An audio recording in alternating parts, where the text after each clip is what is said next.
이제 추석 연휴 왔고 연휴가 끝나면 바로 10월인데요. 올해도 4분기만 이제 남았습니다. 다 가고요. 남은 네, 시간 이런 관점에서 포트폴리오 재정비 하자면 어떤 조언 줄 수 있겠습니까? 네, 일단 첫 번째는요. 지금 사람들은 올해 초만 해도 경기 침체가 찾아온다라는 생각을 굉장히 많이 했고, 경기 침체 이꼬로 금리의 하락, 시장 금리의 하락을 갖다가 예상을 했었죠. 네. 그래서 피벗에 대한 기대가 극에 달했었던 것 같습니다. 그래서 사실상 내년 말까지 3%까지 인하할 것이다, 이제 이런 예상들이 되게 많았고, 그 금리 인상의 시작은 올해 9월이라고 봤는데, 지금 말씀해 주신 게 이제 추석 지나면 10월이잖아요. 예. 그럼 이미 9월은 물 건너 간 얘기입니다. 그러니까 언제 금리 인하가 시작될까? 시장은요, 지금 연준 선물 시장을 보면은 내년 7월 정도에 금리 인하가 시작될 것 같다라는 예상을 하고 있고요. 네. 내년 말까지 금리 레벨을 보니까 4.75에서 5.0 사이에 형성될 것 같다라고 보고 있는 것 같아요. 네. 그러면 여기서 잠깐 보면은요. 지난 6월 달 FOMC가 나왔을 때, FOMC 때 점도표가 나왔을 때 사람들이 믿질 않았어요.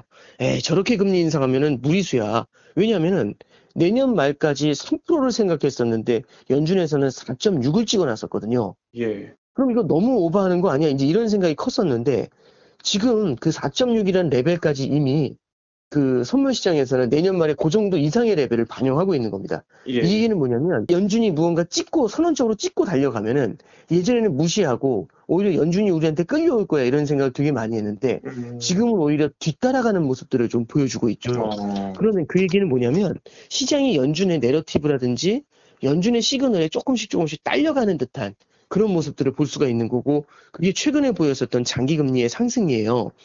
그러면 이제 우리가 뭘 보실 필요가 있냐면 이런 생각들 있잖아요. 금리는 내려올 거야. 그죠? 예.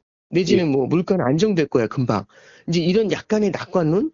이런 것에 대해서는 조금은 좀 반대로 생각을 해볼 필요도 있다라고 보는 겁니다. 그래서 금리가 무조건 내려올 거야라는 생각을 하게 되면은 주식시장도 아무래도 성장주 쪽에 대한 베팅을 늘릴 수가 있고 채권 같은 경우도 장기채를 담는 게 유리할 수가 있잖아요. 네. 근데 그게 정해져 있는 미래가 아닐 수 있다라는 겁니다.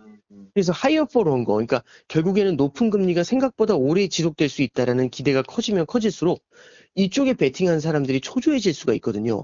그래서 포트폴리오를 다양하게 넓게 펼쳐가는 전략이 여러 시나리오를 대비하는 전략이 되게 중요하다라고 생각을 합니다. 그래서 그렇군요. 저는 이제 많은 분들한테 요즘 조언하고 있는 게 포트폴리오가 한쪽으로 쏠려 나갔을 때는 만약에 우리가 예상하지 못했었던 우리가 정해졌다라고 생각하는 미래가 아닌 상황이 펼쳐졌을 때 반대로 대응하기가 너무 힘들어지거든요. 네. 그래서 여러 개의 자산을 좀 깔고 가는 전략들 이런 것들에 대해서 고민해 주시는 게 좋을 것 같다. 이렇게 생각을 합니다. 네. 아까 내년 7월 정도 선물 시장은 금리 인하 예측하고 있다고 말씀해 주셨는데 또 그때 가봐야 알지 않습니까? 그렇죠. 실제 그것도 계속 금리 바뀔 수가 있죠. 인하가 예, 목전에 다가왔을 때는 어떤 지표들이 찍혀 있고 그때 연준은 또 어떤 논리로 금리 인하를 하겠다고 선언을 하게 될까요? 일단은 이렇게 보면 될 것 같아요. 이제 금리 인하의 시기나 아니면은 그 로직 같은 걸 보면은 물가가 어느 정도 안정됐었을 때 움직이는 게 맞고요. 그 물가가 안정된다라는 시그널이 분명히 드러나야 됩니다. 과거에는 보면은 금리 인하를 할 때마다 나타났었던 게 있어요. 뭐냐면 이런 것보다는 중요하게 보셔야 될 게 예를 들어 이런 거죠. 마지막 금리 인상이 있은 다음에 뭐 7, 8개월 후면 어김없이 금리를 인하했어요. 그래서 이번에도 7, 8개월 후에 인하할 거예요. 이런 로직보다는요. 이건 너무 기계적으로 해석을 하는 거니까요. 네. 이런 것들은 틀려나갈 가능성이 좀 있습니다. 오히려 이제 그것보다는 연준이 금리 인하를 할 때는 어떤 일이 벌어지게 되냐면 예를 들어 이런 겁니다. 금리를 인하할 거라는 믿음이 그렇게 크지가 않았어요. 금리 인상을 마지막으로 한 다음에 오히려 추가로 금리 인상을 더 할 것 같아. 이런 두려움이 훨씬 더 컸었던 거죠. 예. 실제로 2000년도 금리 인상 때나 아니면은 2006년, 7년의 금리 인상 때나 아니면은 2018년도 금리 인상 때나 마지막 금리 인상을 하고 났을 때 이게 끝이야. 이렇게 생각한 적은 없었던 것 같아요. 오히려 네. 그거보다 더 인상할 가능성이 열려 있다라고 하면서 시장이 굉장히 연준의 프레임에 굉장히 갇혀 있었다라는 느낌이 많았거든요. 그러다가 실물 경제가 조금 둔화되는 모습이 나타나고 물가가 안정되니까 그제서야 연준이 기준금리 인하를 이제 따라가게 인하를 하게 되는 이제 그런 네. 상황들이 좀 나타났었던 겁니다. 그래서 지금처럼 아직 시장이 좀 뜨겁거나 아니면 실업률이 이게 탄탄하잖아요. 이러면은 금리 인하로 빠르게 돌아설 가능성은 높지가 않고요. 하나 예. 더 말씀을 드리면 2000년대 당시하고 지금하고 좀 다른 건 그때는 물가가 지금만큼 높지는 않았어요. 그러면 예를 들어서 금리 인하를 하더라도 조금 물가가 안정되는 것 같으면 선제적으로 금리 인하를 할 수가 있는데 네. 지금은 물가가 안정된 것을 확인사살하고 나서야 금리 인하를 할 수 있죠. 그러면 아무래도 옛날만큼 그렇게 민첩하게 움직여지지는 않을 것 같습니다. 그래서 네. 물가가 안정된다라는 것이 첫 번째 요건인데 물가가 안정된다는 걸 확인사살하고 가려고 할 것 같아요. 네. 안정될 것 같은 기미를 보면서 바로 금리 인하를 하는 게 아니라. 예, 그래서 그렇군요. 예전의 패러다임으로 그대로 해석을 하면은 조금은 낭패를 볼 수가 있을 것 같다. 이렇게 정리해 드립니다. 알겠습니다. 늘 경기 침체 전에 이 장단기 금리 역전이 있어서 사람들이 장단기 금리가 역전되면 경기 침체가 오는구나. 이것도 역시 기계적으로 생각하는 경향이 있는데 이번에도 역전된 지가 벌써 한참 되지 않았습니까? 이번 네네. 역전의 끝에는 어떤 시나리오가 자리하게 될까요? 기계적인 게 예를 들어 이런 겁니다. 장단기 금리가 역전된 다음엔 1년 후에 경기 침체가 온다. 이런 건 좀 제 생각엔 기계적인 것 같고요. 네. 장단기 금리 역전이 주는 함의가 뭔지는 좀 볼 필요가 있는 것 같아요. 장단기 금리가 역전이 된 다음에 이게 일정 시간을 두고서는 경기 침체로 이어질 수 있다. 이거는 신용의 경색이 나타나기 때문에 그렇거든요. 은행의 네. 대출이 줄어들면서.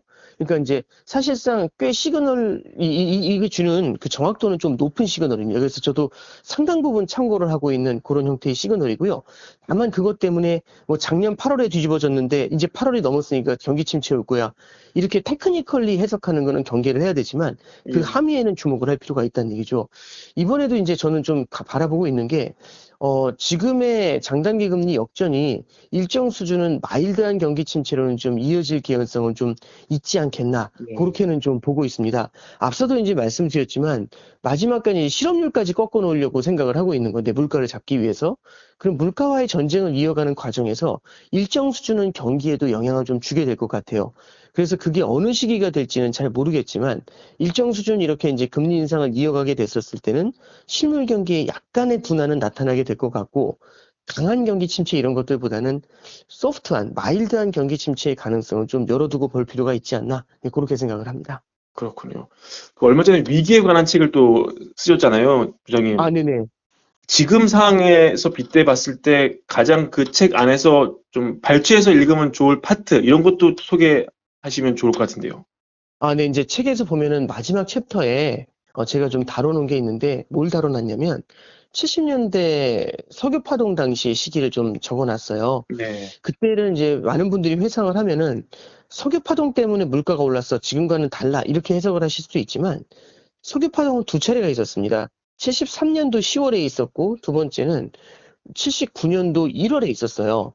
이 두 번의 석유파동이 나타나기 이전에 이미 물가는 꽤 많이 올라 있었거든요. 네. 그러면 석유 파동 때문에 물가가 더 강해졌다라는 건 말할 수 있지만 석유 파동으로 인해서 인플레이션이 나타났다라고 해석하는 건 약간은 선후관계가 맞지가 않습니다. 오히려 그 이전에 과감한 재정 지출을 늘리고 통화 완화를 했던 것들이 인플레이션으로 이어졌었거든요.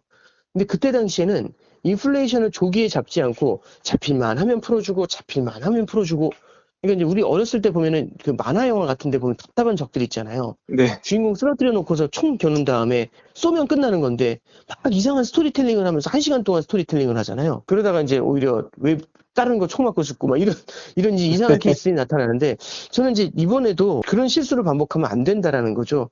네. 70년대 같은 경우는 이 좀 잡힐만 하면 풀어주고 잡힐만 하면 풀어주니까 그 인플레이션이 보다 계속해서 강해지면서 10년짜리 인플레이션이 돼버렸습니다.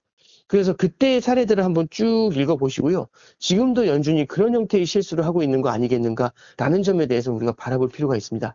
다만 참고로 말씀드리면 지금 연준은 제가 말씀드린 그 실수가 뭔지를 워낙에 잘 알고 있는 것 같아요. 네. 그래서 시장이 생각하는 것보다는 조금 더 높은 금리를 조금 더 오랫동안 유지하려는 그런 모습을 보이는 게 아닌가 그렇게 생각합니다. 알겠습니다. 부장님 오늘 말씀 감사합니다.